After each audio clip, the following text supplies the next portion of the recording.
Hi everyone, welcome to 21st Century Saints, our podcast and live stream series for members and those affiliated with, adjacent to, or who kind of just hang out at around about the Church of Jesus Christ of Latter-day Saints here in the United Kingdom and around the world. As always, I'm your host Jane Christie. Sarah and Ruth are off this week, having been working so hard on things like Sunstone UK, and all of the after conference craziness.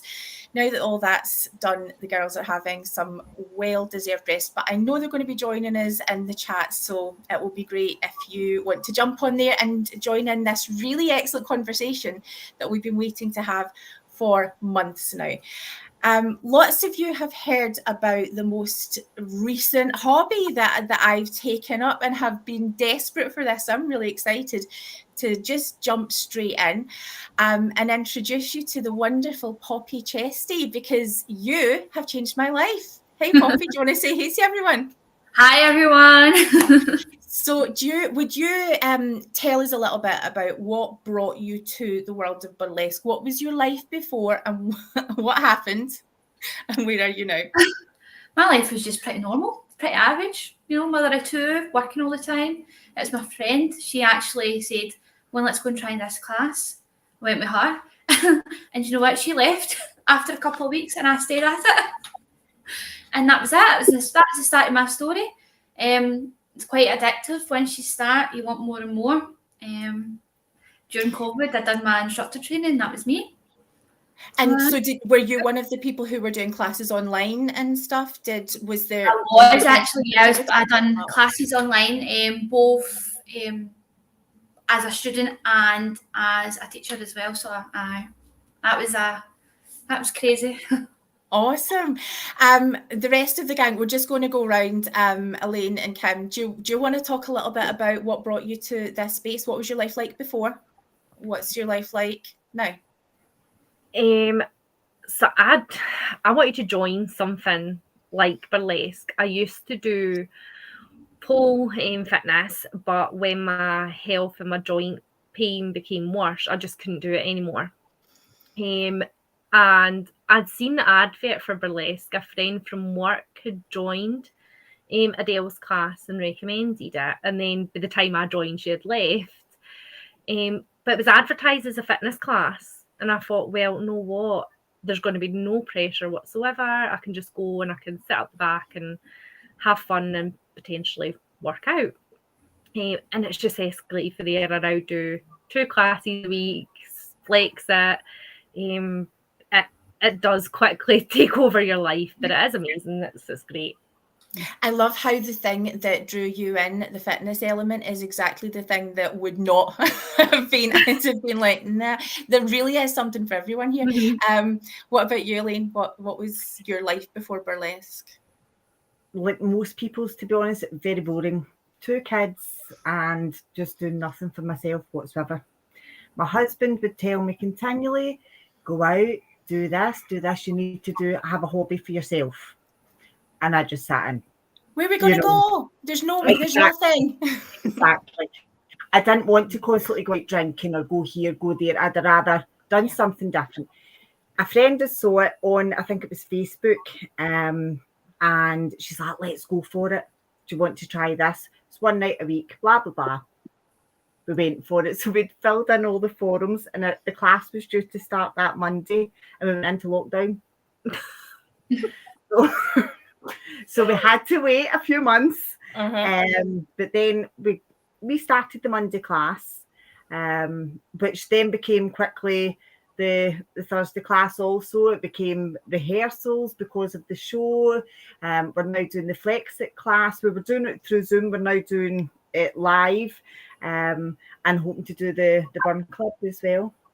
There's loads of different types of classes in this space. It does take over. It does take over, but in a good way.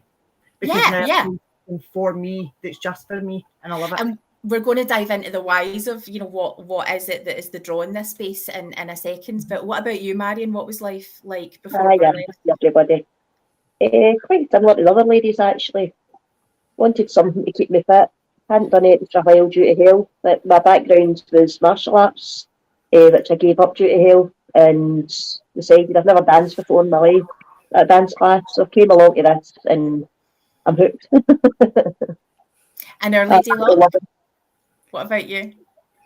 It's just exactly the same as the rest of them. Just Mama too. It was during lockdown. I'd seen an advert on Facebook for Adele starting our classes, and I thought, I don't know why. I just thought I need to do this. Like as if something, I don't know, was weird because I probably would have passed by all this stuff before. It drew me in. I went by myself, just signed up and away, and well, you know, the rest is history. Yeah, because you're now teaching. You're a newly qualified burlesque chair dance instructor, right? And you're just about to start your own classes. Yep. So That's how much it drew me in.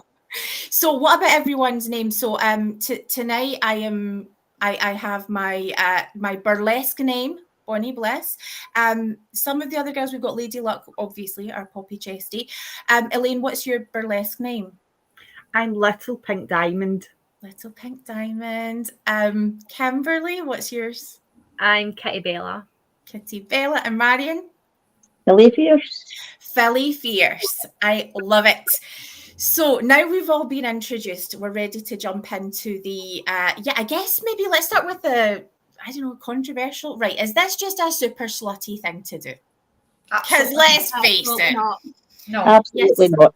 Right. I would say say burlesque. 9 times out of 10, we're in gym gear, we're in leggings, we're in, you know, baggy t-shirts. We are not glamorous. 10% of the time we are glamorous in corsets and fishnets, but you're not going to catch us in that very often. Anybody else got any thoughts on, you know, what kind of response do you get to when you tell people? Do you tell people that you do burlesque? Yeah. Yes. Yeah. It's pretty public about it. Yeah. There's nothing to be shameful of, because it's yes, it is a sexy dancing as such, but it's nothing to be ashamed of whatsoever. Again, as Poppy Chesty said, we don't jump about and it's not corsets, fishnets, everything on show. We're literally in these, you know, leggings. Yeah. And it's just that.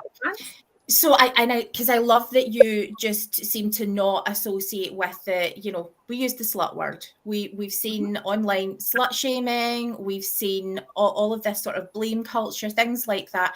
You know, women who are in this space, I think the assumptions are it is extremely hypersexualized, that it's, you know, even associated with like prostitution, people earning money for dance, things like that. That's not only, I think, not what this is, but it almost is irrelevant, because you know, just not associating or having anything to do with the fact that this is somebody else's projection about what this space could be.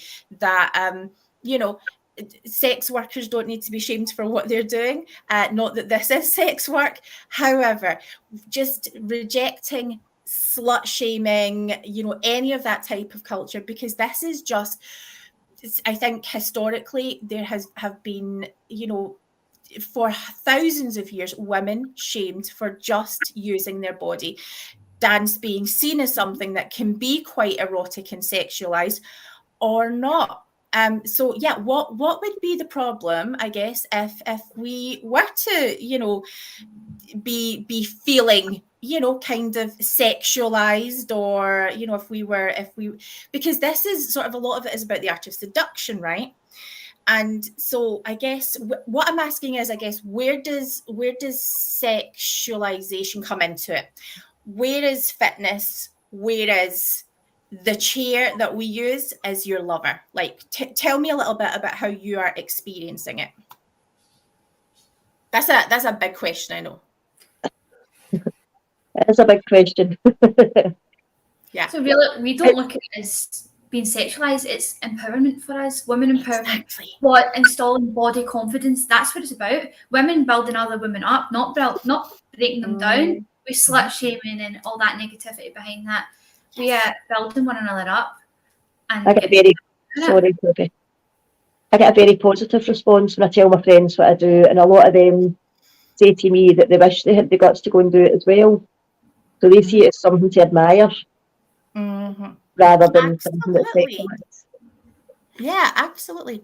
Ellie. It's kind of about bringing sexy back to yourself, making yourself. I'm not just a mum of two, but it's not sexualizing myself and sexualizing my body for anyone else. For me, to make me feel comfortable in my own skin. Oh, I love that. And I think that's what we're all feeling. And that was kind of what I guess I wanted to get across, because when like a lot of you, you know, that need to, I want to be out, I want to be connected, but I don't know that any of the things that I'm seeing are really for me. I'm also very restricted in my ability to physically get out of the house. So when something is really local, and I think the draw for me was the chair, because this, you know, being in a chair felt safe. It's not going to, it felt like it can be on my level, at my speed. And I say life-changing because just moving has, you know, like if you remember my first classes, I'm afraid, like I'm afraid I'm going to hurt my knees. This is going to be really scary. And I'm saying that. The first thing that I remember being taught in class was we all were asked to stand on a chair. Asked to stand on a chair and put our hands in the air, and we're just going to click a couple of times. And just the act of standing on a chair felt like I was doing something really naughty. And, you know, because good girls don't stand on chairs. Good girls sit nicely on chairs. Good girls have their legs closed and, you know, are sitting nice and neatly with their ankles crossed. And Poppy, you were telling us if you stand on the chair and you have an arm in the air, you were recognizing how we were all feeling, and you told us that if you bend your knee and have one foot, how did you describe it? What's the placement of the foot? It's you've got yourself at a twist at an angle, right? We call it the Madeline pose. And so Madeline's all about tits and ass. Okay, so you angle yourself so the audience or whoever's watching can see both your tits and ass. You have one leg pulled over to the front.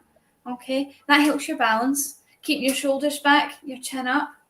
Okay, it helps with your confidence as well. See that's quite a strong pose to have your chin up and your shoulders back.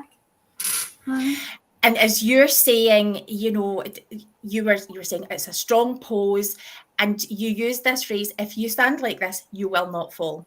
And you said that a few times. And now what has happened since, when I show my husband, my kids, particularly them, they, you know, they're like, oh, you're going to fall, or just be careful. My husband will have a little giggle, make a comment, oh, the neighbours are going to be looking, you know, because we laugh about things like this. We don't really know what to do with them.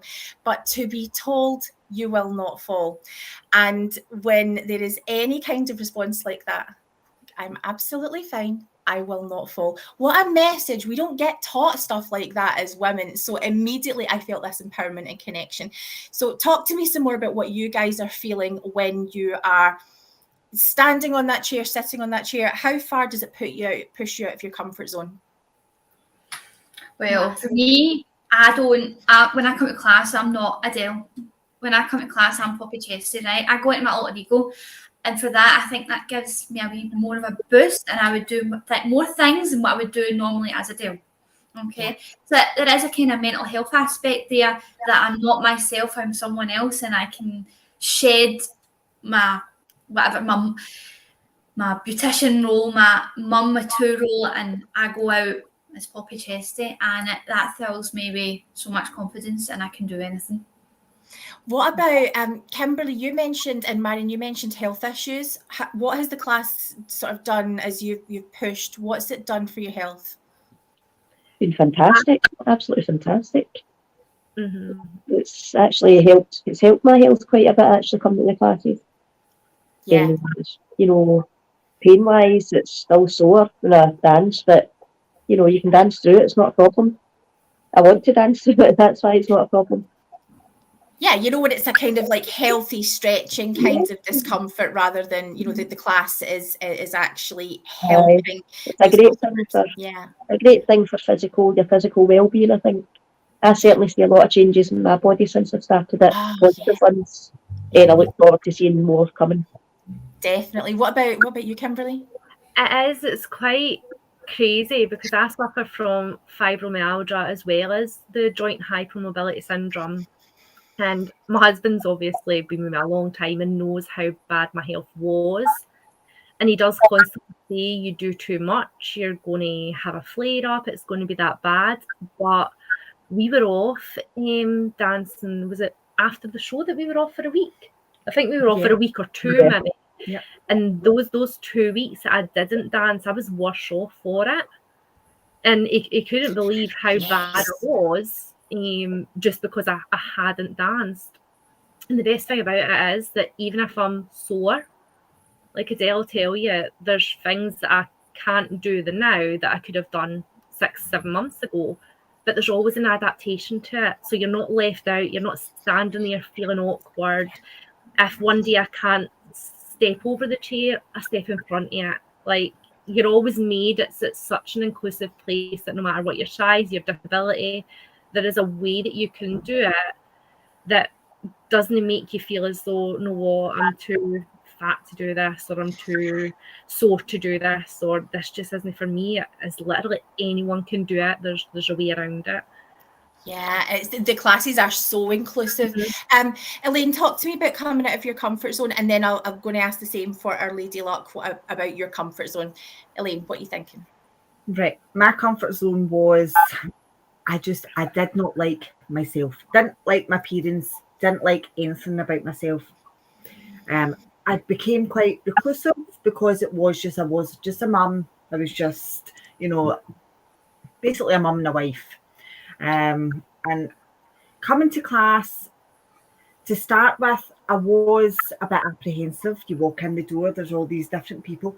And then I quickly learned that everyone is all different shapes and sizes. Doesn't make them better than me, doesn't make me any better than them. Some things I can do that someone else might struggle with, but then again, they do something much better than me. So I'll maybe learn from them. But the one thing is, coming out of my comfort zone was, you always feel as if in the world that everyone's just watching you, and watching for you to mess up or to do something wrong. But when you're focused on Adele as such, or Poppy Chesty, sorry, when you're focused on her, you quickly realise everyone's focused on her, because we're quickly trying to learn this routine, this turn, this, that, and doing all the different moves. You realise nobody's actually watching you. You're not the centre of all focus, and you can just be who you want to be. I'm actually going to come back and pick up on something that you were just saying there in a second, but I'd love to know, Lady Luck, tell me about your comfort zone and what this has been like. How have you grown and pushed yourself? Well, I think my comfort zone, I'm within my comfort zone. I'm very comfortable now. But if you take me back 3 years ago, I was completely like a fish out of water. And I think when I think about comfort zone, it takes me back to the first masterclass that we had, our striptease masterclass. Do you remember? Right, tell me about the striptease masterclass. So we've just said there's not like any getting clothes off. This is the one where you got your clothes off. Yes. Tell me about it. Okay. Yes. So, every a couple of times a year, Adele will host a striptease masterclass where you learn the art of striptease. And we had our first one August 2021. So I had been coming to class nearly a year, but we had a lockdown in between, and we were just still getting to know each other. And we had this masterclass, and I was terrified. And what I'd done was, I've got a small events business, and I done a lot of balloons, and I'd done a lot of things to try and take my mind off it. So I'd done all that, got myself into a flap, and then we were getting our photographs done and things like that. So I went first because my friend was the photographer. So I was getting these photos done, and Poppy could tell that I was just antsy, and she was like, right, okay, why don't you just unhook your bra but hold on to it for the photo? And I was like, oh, okay. She's like, right, okay, well, we'll just take it off. And then that was it. Done. For photographs. That was it. Yeah. Mm-hmm. Yeah. Wow. Yes. And the fact that I'd done it first, there was no watching people go, building myself up into a frenzy. I'd already tried the avoidance tactics by working on other things. And because I'd done that first, and she just nonchalant, just went, why don't we do this next? Why don't we do that next? It was gone, and that was it. So was the fear. Any regrets? Absolutely not. None. The So- stage next. It's Right. very, very liberating. I will say that. Tell me about them, Poppy. Tell me about the strip master classes. The strip masterclass as well. This is where you see a different side to everybody. You know, they all come in dead nervous, and you know they've got their hoodies or whatever up to here, and but I slowly, because there's always a wee bit of drink involved as well. Like ease them into it. But slowly they start learning the routine. Start taking off their gloves. They start taking maybe off their boa and their corset. So slowly but surely, as the day goes on, you'll see them. They'll just go boom, right away with their corset, and then they'll unhook their bra, swing it, and fling it, and then before you know it, they're swinging the nipple tassels. It's as if it's totally normal. We take away that aspect of this isn't normal, and this is what we do every Sunday. Yeah, we've been doing this forever. And so has everyone here done the strip masterclass? Yeah. Yes. Yes. Yeah. Me too. Right. And what about your photographs? Do you share that? Who do you show them to? everyone. Everyone who wants to see them. So I have control issues over mine. Like I showed my husband on my phone. You can have a look at them. A few friends, and maybe I've dialed and shown them online, but they are for me, and I feel really, really empowered by the fact that this was for me. I also I loved the fact that Elaine, you were talking one time about everyone lacing into the corsets, like doing the corset tightening. Tell me about that moment. It was that. I'm sure that was the first one. It was. It was, wasn't it? The lace-up train. Yeah, it was. We've actually got a picture of it, and or a wee video or something of it. But what happened is, just as Poppy Chesty was saying, you know, everyone starts. You've done the full strip tease, and then it's a quick trying to get everybody back in again, because you go through the routine and through the routine and through the routine, you know, until you get it right. So we were all lacing back up again, and it ended up, we were just like a wee train. So I'm standing here, and I had someone in front of me, and I'm doing up their corset, while somebody was behind me doing up my corset, while somebody was behind them doing up a corset, and it was just the train. We were all just doing the corsets up. It was actually great. Really empowering. Yeah. And something about the unity. masterclass, and there's something about it where you come in, hello class, that's it. We left there, I don't know, Best friends forever. friends, but more than that, because you share this thing in common that's not really common. So you've got like this wee niche thing, and only you know about it, and you feel the same about it, and you leave bodied in some way that I cannot explain. Nobody will ever break that bond. It's not a seedy bond. It's not, oh, we will be naked together bond. It's nothing like that, because to be honest, at the end of the day, it's a pair of boobs. Absolutely. It is just a pair of boobs. And can I say, not one person was like, oh, look at her, she's got big boobs, or look at her, she's got small boobs. No, we were embracing one another, and we're like, oh, she's got an amazing figure. Oh, look at her, like, oh my God. And everybody, they've got their own insecurities, but I couldn't tell. I think what you're saying there is so true, that, you know, it just, maybe there might be the simplest thing that you're maybe in your head about, and that you can, a move that you don't feel that you can master, and you're working on it. And when you do that thing, the whole class is cheering for you. And so there's a real support there. I am really aware that, because we have a very Mormon audience, that some things they might be thinking that just wouldn't mean anything to anyone else, and I'm going to address that in a wee second. But Poppy, could you speak to this? Mary's asking, can women of all sizes do this? Can a large woman, for example, size 20, stand on a chair safely? Absolutely. I was a size before when I started this class. I'm now a size 20, and I'm up and down the chair all the time. Yeah, that's my size too. Yeah, very, very safely. Yeah. So some of the, and because there's another comment I want to bring in a wee second also, but so for our audience, Mormon Latter-day Saint people, there are temples, and we go to temples and we wear white clothing, and there are moments when you're sort of having to change into your outdoor clothing and then go back in and change into your temple clothing, and it just can be a lot of clothes on, clothes off. Anybody who's ever sort of had that experience will know exactly what I'm talking about. But I remember having this real moment where on a Sunday afternoon, here I am taking my stockings on, putting my stockings back, off, and then putting them back on, and I just had this moment of, oh, this is strange, and it just was a kind of weird connection. Kirsty, kind of what you're saying in your comment, Kirsty says that she's really excited to be here. She spent her entire being hypersexualized by her parents. This is a very, I think, Mormon experience, that babies are expected to cut, even babies having their shoulders covered and being expected to dress modestly, as in forced to dress almost as Amish, in order not to give the wrong impression. She says, I now have got a lot of body shame and can't cope with anything that might be considered too worldly. And, people who are in high demand religions will totally understand the language around that. So we're very, very conscious of how we're being perceived.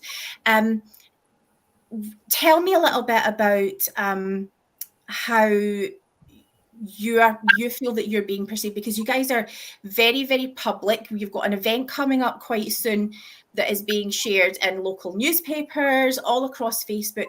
So tell me a little bit about how people could benefit from some of the things that you've learned from doing burlesque, that could maybe address some of those issues that people are experiencing. I think one of the things I would say is, regarding dancing in front of other people and removing clothes or whatever, the striptease, you're in a completely safe place. In that group, in that class, you are in a safe place. I love that. Do whatever you want to do. Yeah. Anyone else? Any thoughts?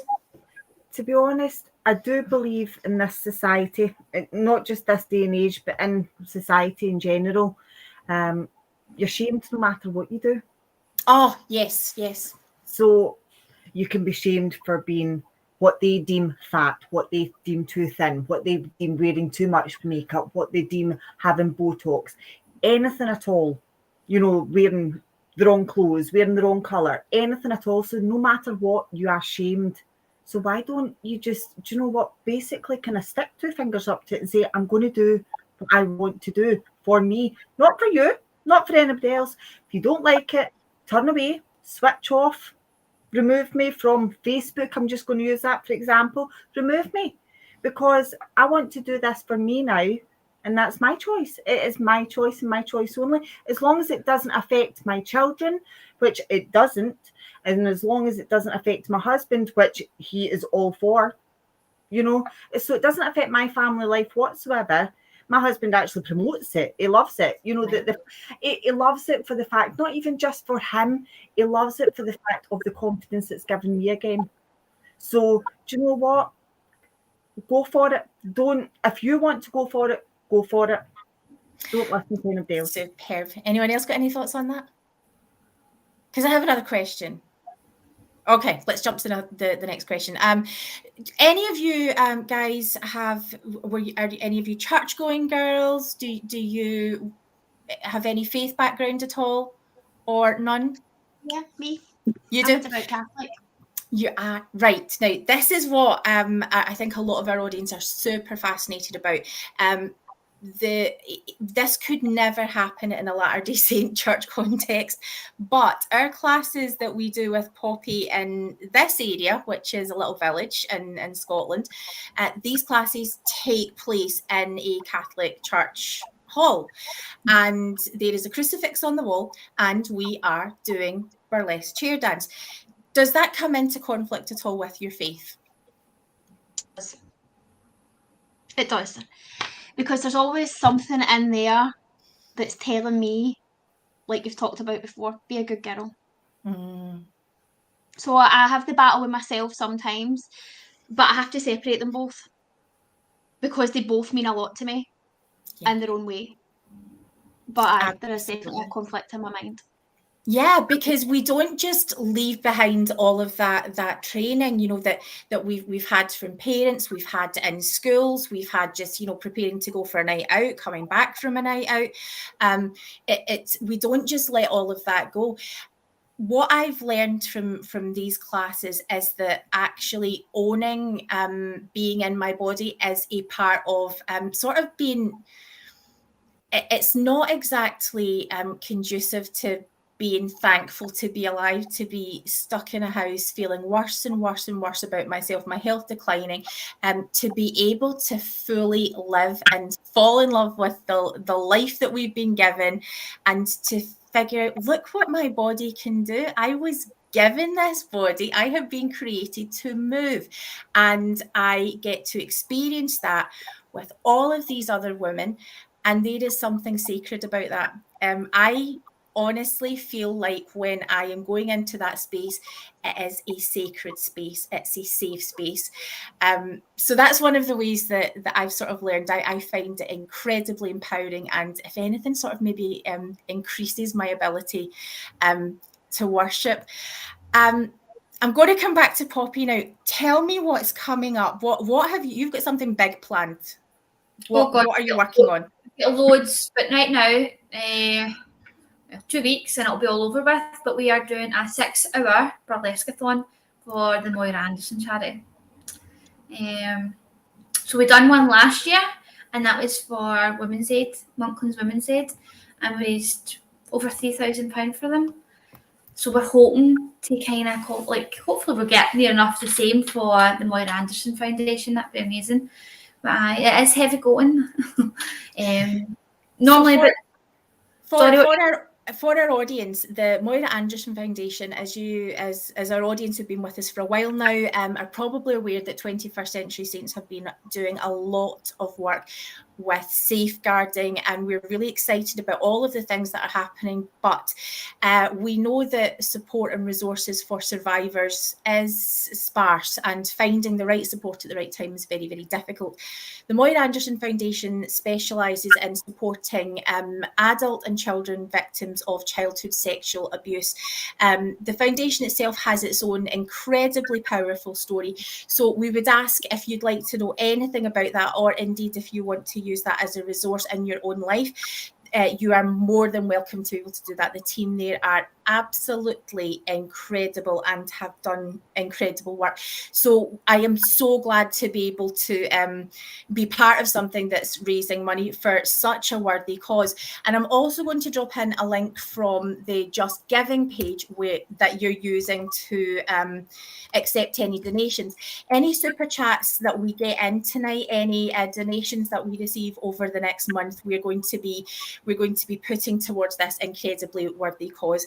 So if you want to make a donation, it will be very, very gratefully received. Adele, tell us, what is a burlesque-a-thon? What exactly is it that you've got in mind for us all? We are basically dancing for 6 hours straight. So what we'll do is we'll treat it like 6 back-to-back classes. So we'll learn a routine within 1 hour, and then we'll go live every hour with that routine. For this year, we are doing it. It's 80s theme, so we're all going to dress up in the best of 80s fashion to dance to our burlesque songs. So we can't wait for that. That'll be fun. Have you all got your outfits planned? No. Yeah. Me either. I can't wait. It's going to be a ton of fun, completely exhausting, and I'm really looking forward to it. So yeah, donations, if you want to send them direct through the Just Giving link that we posted in the chat, we'll include that in the show notes later on, as well as work about the Moira Anderson Foundation itself. Adele, what else have you got coming up more broadly, thinking, in the run up to Christmas and things like that? So we've got a wee Christmas showcase as well on the 16th of December. And yet again, all proceeds are going to go to the Moira Anderson Foundation. This isn't as big a show as what we done in January. We done a show down in Motherwell Concert Hall, Battle of the Blondes, and that was with another instructor. But this one is just for my classes. Just a wee small show. Tickets are on sale now for anybody that wants to. Now, if you're local and you've heard anything that you like the look of, or if you're not so local and you are maybe geographically out a little bit from here, there are classes that are just going to be starting. We've got Craig, our boy instructor, Very Luck, very first one, which is super exciting, and so we're really excited to be able to share about the classes that you guys will be starting now and in the future. What about Adele? What have you got available if anyone wants to find out more information about how we have, you can go onto the Burlesque Chair Dance website and we have class timetables there, and you can just type in your local area and you'll see what's available, what classes are available. But for me, I take I've got 2 classes on a Monday and Wednesday night in Airdrie. I've got one on Tuesday night in Coatbridge, and then I've got one on Thursday in Chapel Hall. That is my classes for now. Okay, tell me a little bit, because Craig is your brother, because we have someone asking in the chat, boys doing burlesque. Tell us a little bit about that. Well, actually, he's my brother, so I told him he needs to come to my first class just to help me, really, to help me with my confidence for starting out nervous. So he came to support me. But we are very, very big with the LGBTQT community, and yeah, we welcome all sorts to the class. I think that's part of the real strength of burlesque, is that it's a very inclusive, welcoming space. My trans kid came to one of the classes. Craig is incredibly supportive to everyone, and he's done those strip master classes. I guess we all joke about it, but he has seen more boobs than most guys I know put together in the course of their life. And he's just fantastic. What are you planning for your classes, Lady Luck? Have you got anything in the pipeline, or what are you planning to be up to next? Yeah, so my classes should be opening in Glasgow in a couple of weeks. My venue's getting a new flooring put down, so my date's up in the air, but I'll be coming to Glasgow in the next couple of weeks. Wonderful. That is so exciting. Do you know, it's been wonderful to watch this journey happen. I'm really excited about it. And if you are in the UK and you'd like to know more about burlesque chair dance near you in your region, I've put the link in the show notes and in the comments, and you can find out more there.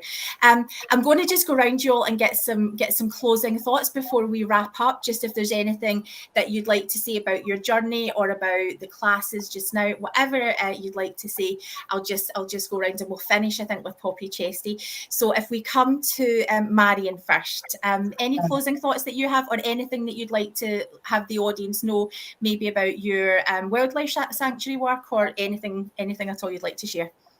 Yeah, sure. Yeah, we run a animal sanctuary that rescues horses and various other animals. That's all voluntary to raise money for the animals. Regarding the burlesque chair dance, just do it. Just go for it. You won't regret it. Yeah, and send us your pics, audience. If you decide to jump in this journey, you will have a ball, and we will be here to support you. I've put a link to the wildlife sanctuary so anyone can take a look at that and support them in any way they'd like. What about you, Elaine? Let's come to you. Any closing thoughts? Just really reiterating what Marion said. You know, just go for it. If you really, really want to do it, go for it, because don't hesitate. Just live your life for you, and you won't regret it. Absolutely. Kimberly? I always live by the motto that life is too short to be anything other than happy. And it's more than just a fitness class. It's more than just a dance class. It's actually turned into family. Mm-hmm. You can't explain how good it feels to walk into a safe environment and just have people around you who simply don't care and want the best for you. Mm-hmm. It's amazing. So yeah, I would encourage anybody to go along and find the group of people that we've got. I mean, we've got such an amazing group of people for all walks of life. we would never have met each other if it wasn't for Adele and the classes. And it brings out the best in people. You will not get a better community, I feel, than the burlesque community. There's no shame, there's no nastiness. It's not just a class, isn't it? It's such an amazing feeling. So I would encourage anybody to have a little look and certainly join in. I love that you mentioned that, especially as so many people in the space that we speak to are transitioning either out of a faith completely or are trying to make sense of what life looks like. And that loss of community is something that often we've been told you're just never going to get back. And there's a huge loss in people's life. And I think to know that without all of the expectations and baggage that comes with a religious expression, to know that there is community out there and available is such a message of hope to so many people. I could also ask, you have a TikTok channel, yeah? Yeah. Yeah. Do you want to? What do you broadcast under? Because it's really good content. I love that giggle, but it's good content. Right now, it's just about my weight loss journey. I just tend to post anything and everything there. It's usually my dog being nuts or me losing weight. It's just generally anything. And what's your handle? Who are you broadcasting? What's your name you're broadcasting under? I actually can't remember. That's fine. We'll put it in the show notes. A lot of thought into this. Yeah, no stalking, people. I will signpost. Okay, I promise you, we will find her together. What about you, Lady Luck? Any closing thoughts from you? Well, people always, when I speak to people that don't really know much about this, they always say to me, I couldn't do that. I couldn't do that. Yes, you absolutely can, because even in this discussion that we're having, we're all different. Right. You absolutely can. Doesn't matter who you are, where you are, religious, non-religious, what boy, girl. We've talked about it all. Anybody can do it. Absolutely. And we're here waiting to welcome anybody at all of our classes, you know. Absolutely, that's such a great and positive message. I think our audience have been able to see that there are there's so much diversity and positivity in this space. Adele, in your closing thoughts, also, I wanted to ask you before you do, do you know the oldest age, sort of upper age limit that we have in our classes? There's no age limit. There is no age limit. Yeah, there is someone in their 70s that does it. I can't remember her name, but there's somebody in their 70s doing it. There was somebody that it was the Sun Life advert, and I think she was Foxy Lady, her name was, and she was a burlesque chair dance lady, and she was obviously it's a Sun Life advert, so it's for people that's retired and everything. But there's no age limit. You've got to be 70-year-old instructor, is there? There is somebody. I can't remember their name. And she teaches people who are maybe a wee bit older, but she's an instructor in her 70s, because Donna was just talking to us about it like last weekend. Yeah. That's so cool. Come on. Aye. Yeah, no excuse. So your closing thoughts, anything you want to share as we're wrapping up, Poppy? I think they've said it all. These are my girls that come to class, so they're the best people who actually talk about it.